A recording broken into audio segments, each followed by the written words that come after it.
ह्या फटाक्या कशासाठी होत आहे हे मी तुम्हाला व्लॉगमध्ये सांगणारच आहे. नमस्कार मंडळी, कसे आहात? मी प्रतिभा तुम्हा सगळ्यांचं स्वागत करते आपल्या चॅनलवर. तर आजचा दिवस मला खूप छान सुंदर जाऊन तुमच्या मनातील सर्व इच्छा पूर्ण हो. तर इथं आता सकाळची वेळ आहे.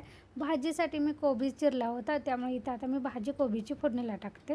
माझं कसं आहे माहीत आहे, थोडंसं हात आखडून जेवण कर म्हटलं ना, मला अजिबात जमत नाही. पण मला असं थोडंसं हात आखडूनच आज जेवण करायचं होतं, कारण फक्त सकाळसाठीच करायचं होतं थोडंसं. कारण थोडंसं जरी शिल्लक राहिलं तरी संध्याकाळी खायला कोणीही नसणार आहे, कारण आम्ही सगळे आज गावाकडे जाणार होतो.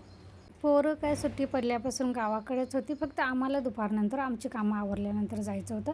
कोबीज होता, तो पण छोटाच होता, त्यातला पण मी अर्धाच कट करून हा फोडणीला टाकलेला आहे. डाळ आणि शेवग्याच्या शेंगा काय तुम्ही बघितलंच असेल, शेवग्याच्या शेंगा भरपूर होत्या. म्हटलं त्या ठेवून आता काय करायचं, तर थोड्याशा शेवग्याच्या शेंगा पातेल्यामध्ये मी आता उकडत घातलेले आहेत आणि थोड्याशा डाळ मी कुकरमध्ये शिजवून घेतलेलं आहे, कारण मला ते एकत्र फोडणीला टाकायचं नव्हतं.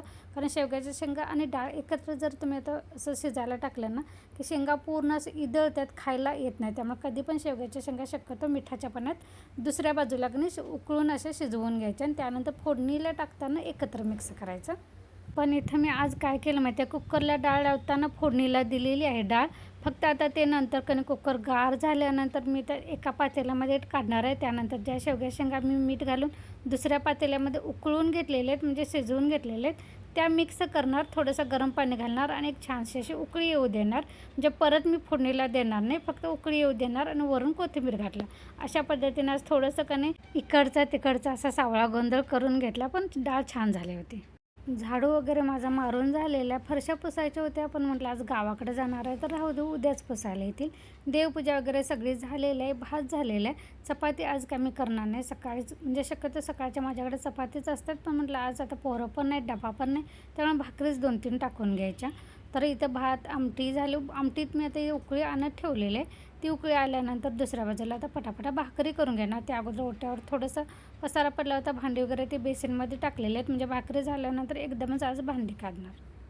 आज पाणी यायचा नंबर होता, पण मी आता हा आवाज देताना 2 दिवसानंतर आवाज देते.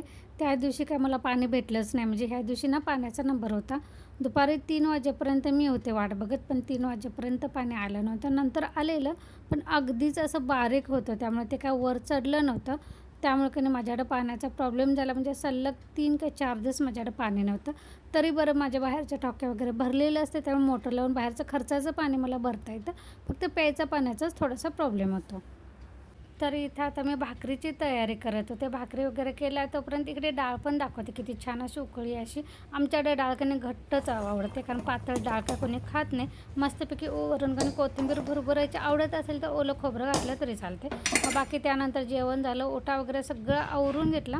अजून जेवण म्हणजे बनवून झालेलं, अजून खायचं बाकी होतं. थोडासा शिळा भात शिल्लक होता, थोडीशी भाजी शिल्लक होती, ते असं छोट्या छोट्या कटोऱ्यामध्ये काढून ठेवलं होतं. त्यानंतर सगळी भांडी मी रिकामी करून घासून घेतली होती, म्हणजे कसं जेवण केल्यानंतर म्हणजे जेवल्यानंतर भांडी जास्त पडत नाही, यासाठी मी अगोदरच थोडंसं शिल्लक असते ते आवरून घेते. कारण मला जेवल्यानंतर भांड्यांचं वगैरे असं गराडं अजिबात घासायला आवडत नाही, म्हणजे कंटाळा येतो. त्यामुळे शक्यतो मी जेवल्यानंतरची भांडी कमीच ठेवते. तर इथं आता दुसऱ्या दिवशीची सकाळ, हे पाण्याचं मशीन आहे हे 2 दिवस बंद, म्हणजे पाण्याची जी पाईप आहे ना ती फुटली होती. ती ह्यानी बाहेर काढून नेलं. खिडकीला आम्ही हे अटॅच्ड केलं होतं, ते सगळं काढून त्यांनी एक पाईप बसवली. ती आणून इथे खिडकीला लावताना समजलं की ते चालू केल्यानंतर ते दुसरी पण पाईप फुटली, म्हणजे त्याच्या पाईपा खराब झालेले आहेत. पहिल्यांदा म्हटले आता हे बाहेर रिपेअरिंगला टाकतो आणि मग त्यांच्याकडून दुरुस्त करून आणतो. आणि काय त्याला म्हणाले, मला वेळ मिळाला की मीच हे घरातच दुरुस्त करतो. त्यामुळे ते तसंच परत ते काढलेलं, परत ते एक पाईप बसवली, अजून दुसरी पाईप फुटलेले बसवायचे, तसंच खिडकीला अटॅच्ड केलं. कधी कामातून वेळ मिळेल त्यावेळी ते दुरुस्त करून घेतील. त्यानंतर दुपारनंतर काय आम्ही गावी आलेलो आहे. हे आता दुसऱ्या दिवशीची सकाळ आहे. इथं सकाळी कोणतरी बाहेर आंबाड्याची भाजी आणि भेंडे असं ठेवून गेलं होतं. मलाच माहिती नसतं की कोण काय देऊन जातं. तर त्या वर्कशॉपमधल्या मुलानं हे आत आणून ठेवलेलं आहे. आंबाड्याची भाजी म्हटलं बाहेरच ठेवायची, म्हणजे निवडून संध्याकाळच्या भाजीला करायला येईल. तर इथं आता माझ्या भाकरी वगैरे झालेले आहेत. आता ओटा वगैरे पुसायचं चालू आहे. भाकरी वगैरे म्हणजे शक्यतो सगळं जेवण माझं तयार झालेलं आहे. प्यायच्या पाण्यासाठी आता माझ्याकडे हांडा, पिंप काय पूर्णच रिकामा झालेला आहे. हांडा आणि 2 कळश आहेत, त्याचं आता मला उद्यापर्यंत पुरवायचे आहेत. तर इथे म्हटलेलं आज थोडासा ओटा फक्त पुसून घ्यायचा, पण का नाही तेलकट वगैरे गॅस शेगडीवर आणि चहा असं गळलेलं असून ते चिकटून राहते, ते असं कापडानं पुसून निघत नाही. त्यामुळे म्हटलं ते परत का नाही पहिल्यांदा पुसायचंच ठरवलं होतं, पण ते निघलं नाही. त्यामुळे घासून परत धुवून घेतला. हे कांदे लॅपटॉपवरचे थोडेसे काढले होते, ते आता मला खाली फ्रीजच्या खाली ट्रेमध्ये ते ठेवायचे होते, कारण जास्तीचं कांदे आहेत ते मी लॅपटॉपवरच ठेवून टाकते, कारण खाली पण तसा पसारा होता आणि खाली इतकी जागा पण नाही. मग खाली सगळंच की नाही किचन असं भरल्यासारखं दिसते. तर खाली थोडंसं भाज्या वगैरे चिरलेलं होतं आणि ते कांद्याच्या ट्रेमध्ये मी कोथिंबीर कणी बांधून ठेवली होती. तरी बरं ते कांदे ठेवताना माझ्या लक्षात आलं, नाहीतर ती बाहेरच कणी कुजून गेली असते एवढी पेंडी. आणि आता कोथिंबीर पण कणी 20 रुपये 40 रुपये अशी पेंडी झालेली आहे आमचं गावभाग असून पण. पिंपात थोडासा गाळ असं पाण्याचा शिल्लक होता, म्हटलं ते ओतून आता इथं पसारा किचनमध्ये ठेवण्यापेक्षा जिन्यावर ठेवून द्यायचं. तर ही सगळी रिकामं झालेली भांडी बाहेर नेऊन ठेवली, म्हणजे उद्या पाणी आलं की भरायला बरं.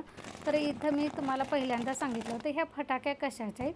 तर माझ्या समोरची ताई आहे, तिची मुलगी पोलीस झाली आणि ती दुपारी आवाज देत आली की त्यांची मुलगी आता येणार आहे आणि आरती करायला ये. तर मी दुपारचं थोडीशी झोपली होती, म्हटलं चला त्यांच्या आनंदात आपण पण सहभागी व्हायचं. मग गेले, थोडंसं शूट वगैरे केलं, तिला गुलाल वगैरे उधळला, त्यानंतर अभिनंदन केलं आणि मग परत माझ्या घरी आलं. किती भारी वाटते ना, आपण उराशी बाळगलेलं स्वप्न ज्यावेळी सत्यात उतरवतं, ती फिलिंग, ती भावना शब्दात सांगू शकत नाही. कारण त्यांना किती आनंद झाला आणि त्यांचा आनंद त्यांच्या अश्रूद्वारे ते दिसतच होता.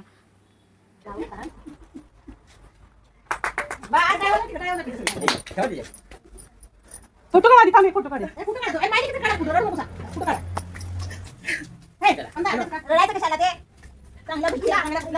अभिनंदन करे. चला, ह्यासोबतच मी आजचा छोटासा माझा व्लॉग इथंच बंद करते. तुम्हाला जर व्लॉग आवडला असेल तर एक लाईक नक्की करा आणि सबस्क्राईब करायला विसरू नका. चला, बाय.